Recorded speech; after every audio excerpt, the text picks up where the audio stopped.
Cirebon, Jawa Barat, di mana sidang lanjutan peninjauan kembali atau PK 6 terpidana kasus Pina Cirebon di Pengadilan Negeri Cirebon kembali digelar pada Rabu tanggal 11 September 2024 kemarin. Bahkan hingga sore hari ini Kamis persidangan masih berlanjut.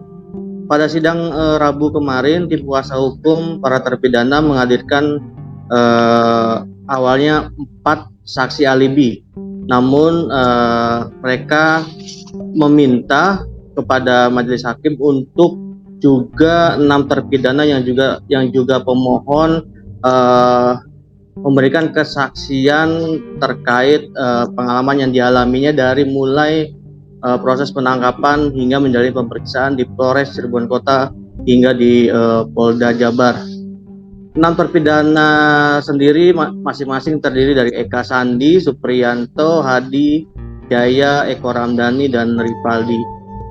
Saat itu sidang dimulai sekitar pukul 10.50 waktu Indonesia Barat. Usai sidang dimulai, para pemohon yang juga terpidana diminta untuk memberikan kesaksian yang dialaminya selama awal-awal penangkapan tahun 2016 lalu. Hadi, salah satu terpidana, menjadi yang pertama memberikan kesaksian tersebut.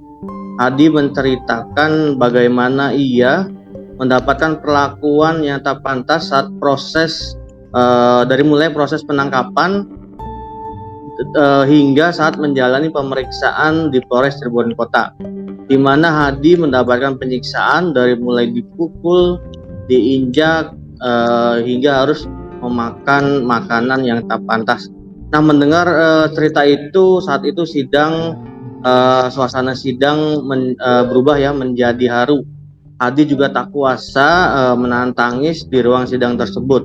Tangisan Hadi bahkan kemarin membuat suasana semakin haru, di mana bibinya juga yang bernama Suteni yang hadir juga di persidangan ikut menangis dan harus ditenangkan oleh tim kuasa hukum. Sidang juga sempat diskor 5 menit agar Hadi bisa tenang dan melanjutkan memberikan kesaksiannya. Nah, selain Hadi, terpidana lain bernama Rivaldi juga menceritakan hal pahit yang sama. Bahkan dirinya yang sejatinya berasal dari kasus yang berbeda, yakni senjata tajam, harus dipaksa mengakui perbuatan pembunuhan dan pemerkosaan terhadap Eki dan Vina yang tidak dikenalnya. Agar Rivaldi mengakui, petugas pun melakukan penyiksaan terhadap Rivaldi dari mulai saat dirinya ditangkap di Polsek Utara Barat Polres Cirebon Kota hingga digiring ke Polres Cirebon Kota. Di Polres juga Rivaldi mendapatkan perlakuan keji. Nah, mendengar cerita dari Rivaldi, suasana sidang saat itu juga kembali hening dan haru. Rivaldi pun menangis sejadi-jadinya menceritakan hal yang sangat-sangat pahit yang dialaminya selama disangkakan menjadi terpidana dalam kasus Pina Cirebon.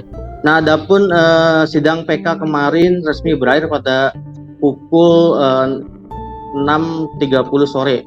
Sidang yang dipimpin Ketua Majelis Hakim bernama Arif Ferdian menutup jalannya persidangan setelah mendengar keterangan dari 6 pemohon yang juga terpidana mengenai proses penangkapan hingga pemeriksaan di Polres Cirebon Kota hingga Polda Jabar.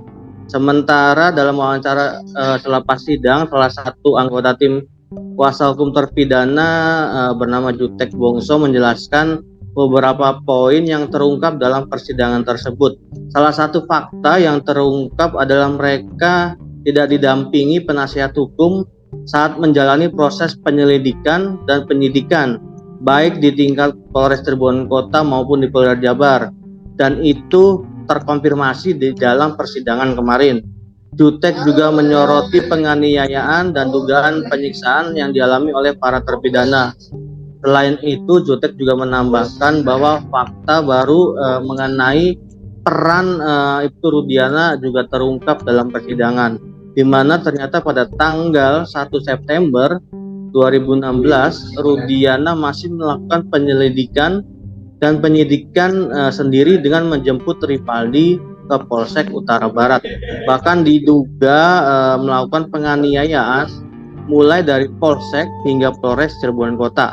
Nah, Jutek juga menegaskan bahwa berbagai fakta yang terungkap di persidangan tidak bisa lagi terbantahkan. Salah satunya terkait fakta persidangan yang sudah membuktikan bahwa ini bukan melibatkan institusi Polri secara keseluruhan, tetapi oknum-oknum tertentu. Jutek juga menyarankan agar institusi Polri menyelesaikan masalah ini mumpung persidangan masih berjalan.